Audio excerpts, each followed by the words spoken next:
Hey everybody, it's Camo Dave. Let's do some letters for the 1st of November 2021. We just put up a video about how RVers, a lot of them are giving up, I guess they're RVing due to the high costs and hassles of RVing, especially as of this new year, this 2021, with new year, it's almost the old year, 2021.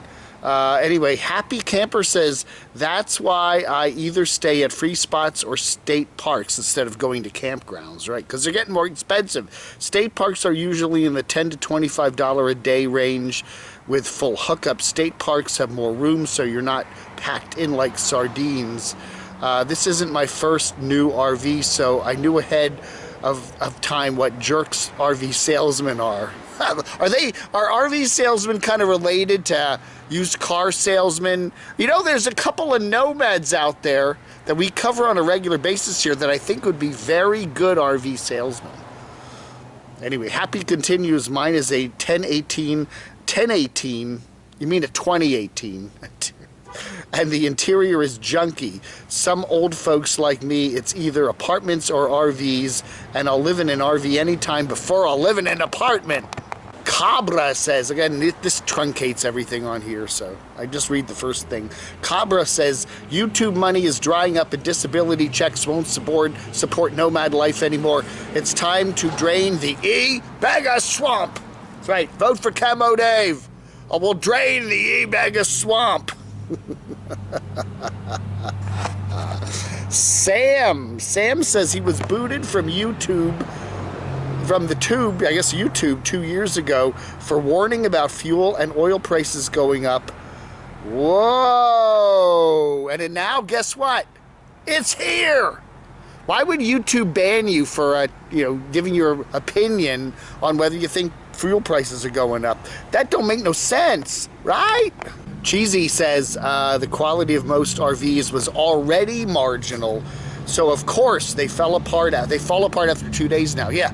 I mean, really, it's like you go out for the test drive and things are falling off of them.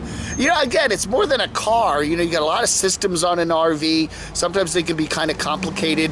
And yeah, they're just not road tested. The thing is, and I've had this happen when you buy a new, I've bought one new car in my life. Or a used car, is that if there's something wrong within the first couple of days, you bring it in and they promptly repair it. These names are all truncated. Somebody wrote this. In the Willamette Valley of Oregon, there are several manufacturers of big-name RVs, and it's crazy to see the type of people that they hire to make these things. Also, RVs and camper manufacturers have a program where they give bonuses.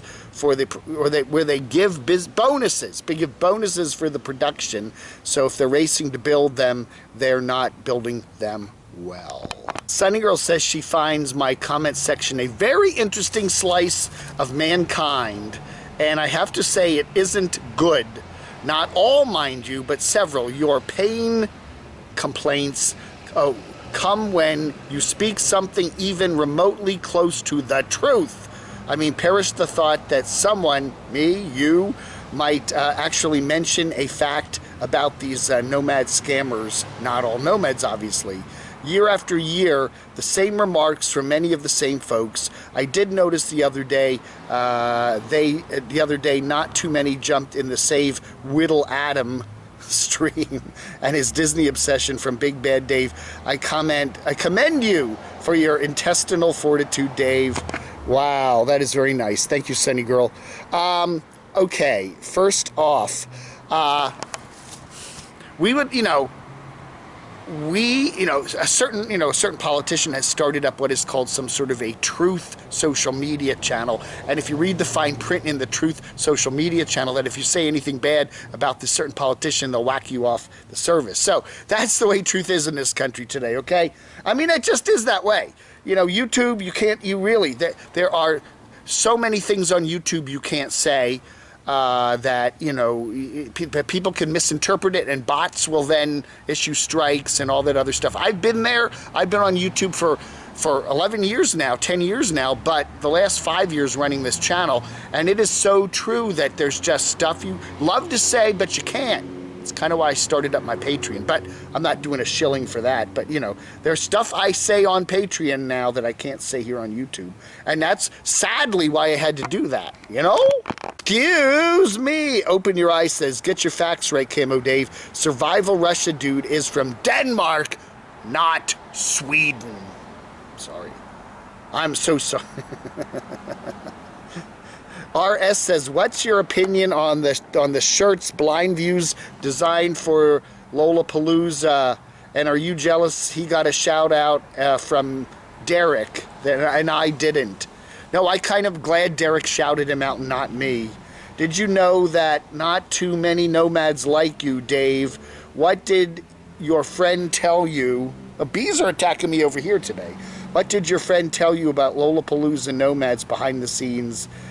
Did they all badmouth you and complain about Camo Dave? Yeah, anyway. First off, I thought the shirt that Mr. Blindview's designed was very nice. A very nice shirt. A very nice design. And I do know we were having some fun with the Lollapalooza crowd because I know there's a number of folks in that crowd that are not particularly happy with Camo Dave for whatever reason. Probably because I allow too much freedom on my channel for people to say what they want to say within YouTube's limited limits.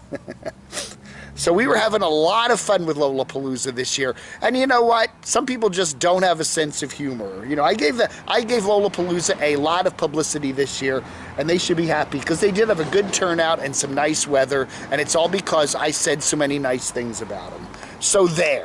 Everlater Phoenix says, I went to Quartzsite one year, and the only person I saw that I recognized from YouTube was Terry from Destination Open Road, which makes us wonder, has anyone seen Terry and Scott anywhere? They were supposed to be buying some land along the Pacific Coast. Terry's got some health issues. But if you see Terry and Scott, DOR, out there on the road or on the campgrounds this year, let us know.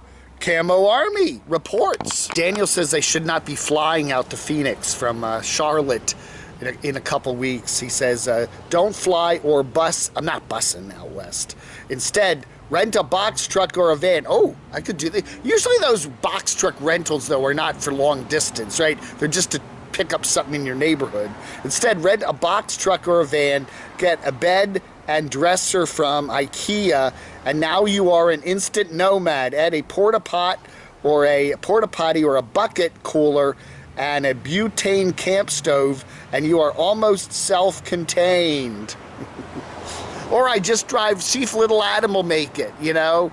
I can drive on I-40 most of the way and stop at truck stops and, you know, Super 8s and whatever. I don't know. Beantown says, I never see YouTubers with a very low amount of subscribers ever show the price of things on their videos. It's always the people with a large amount of subs that do so. Not sure why that is. You know, again, we've called that subtle e-begging. I'm not saying you e-beg. People may just want to show you, hey, look at what I'm dealing with here. You know, over $3 a gallon of gas. But in a way, you know, people show the price of things. Some people, some nomads, show the price of things when they want you to kind of go, oh, I'll go on your PayPal or somewhere and throw you a couple bucks to help pay for that. I'm sure it happens. The gasoline fill-up was $47, and what do you bet? Later that afternoon, they see a nice $47 PayPal for someone paying for their gas. And maybe they'll see 10 $47 PayPals for people, and then they, whoa, whoa. C1212 Able, not all nomads are headed to the Big Q Quartzsite in the nomadic south. Oh, they are headed, SC1212 Able is on their nomadic sailboat, and they're currently anchored off of the west shore of Spanish Wells in the Eleuthera Islands, which is a part of the Bahamas. Crystal clear blue water, been diving a lot, catching a lot of fish, and leaving Camo Dave stickers on every island we stop at. Yes! Thank you. Thank you very much. It's nice you can watch Camo Dave way down there in the Bahamas. Wow. Rick says, free Tara now. Wow. Well, whatever. Well, I don't know what he's talking about there. I don't know what you're talking about. And someone else says, Unstoppable Morgan's theme song should be Maybe It Was Memphis by Pam Tillis. I'll have to check that out. All right, folks. That ought to do it. Letters for a very beautiful Monday. the 1st of November right here in beautiful Morganton, North Carolina. Oh yeah. Thanks for watching. Vlog Under.